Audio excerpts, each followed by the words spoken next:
It's not all just doing, it's putting pen to paper and making it happen. Now we're ideating, what story do we want to tell? What do we want audiences to leave with? Helping two exhibitions come alive doesn't restrict us to the confines of a classroom. I hope our students gain a greater sense of not how to make artwork, but how to make art work. This is the third year of the Business of Art and Design's Exhibition Design and Management class. Students get the hands-on experience with creating an exhibition from beginning to end. Students get to take part in essentially experiential learning. I am this year's lead curator. It's very exciting that we get to make these exhibitions happen because it gives us real life experience. In the class, it's divided up into 4 different groups. It's really interesting being able to create something that the public will be able to see.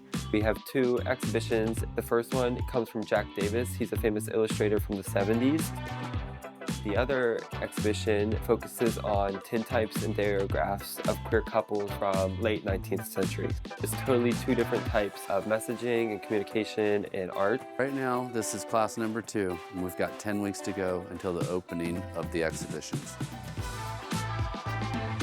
In the early mid-'80s, Jack Davis was really big into the whole sports world. One of the first cartoonists in the country to found a bridge between an adult and a child by characterizing these different players. Jack Davis is a household name. During his time, he was primarily known as a cartoonist. He's such a prolific illustrator. We are planning on showing a timeline of his work and showing how his work has changed over the years. His work spans over decades, and it gives a lot of commentary about American life and how things were changing throughout the 20th century. I think it's very important to show his work because Ringling is such an illustration-heavy school. His work is extremely popular and referenced heavily in Ringling classes. I think you've done a great job distinguishing between the 2 exhibitions. With Nothing New, and a portion of this exhibition is about the tintypes, the process, but even bigger is about everything else that's also going on in relation to society at that time. I really love this exhibition. It's very dear to my heart because it's same-sex people that are being featured in the exhibition. Queer history has kind of been pushed to the back. These photos are a representation of the history that we have not seen.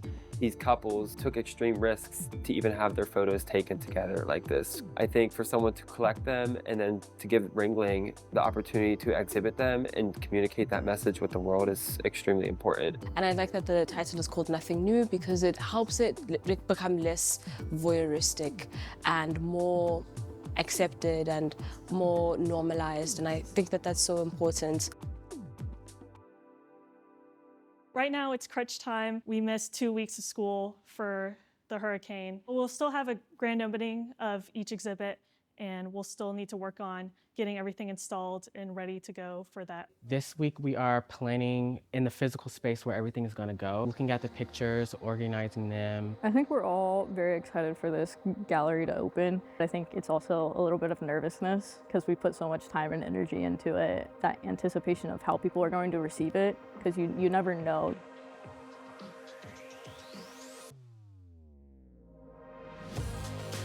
I'm really proud of my team members and the creative and design team, as well as the other teams. It just shows the power of the students in this class that we're capable of creating something big like this. It's very nice to see everything put together after we've put so much time and energy into it. Seeing the colors, seeing the black and white frames, it really just makes all the artwork pop. When I graduate, I'm hoping to go into exhibition design and curatorial practice. I think this is an excellent class to cover your basis before you actually go into the industry. This is a very special class to me.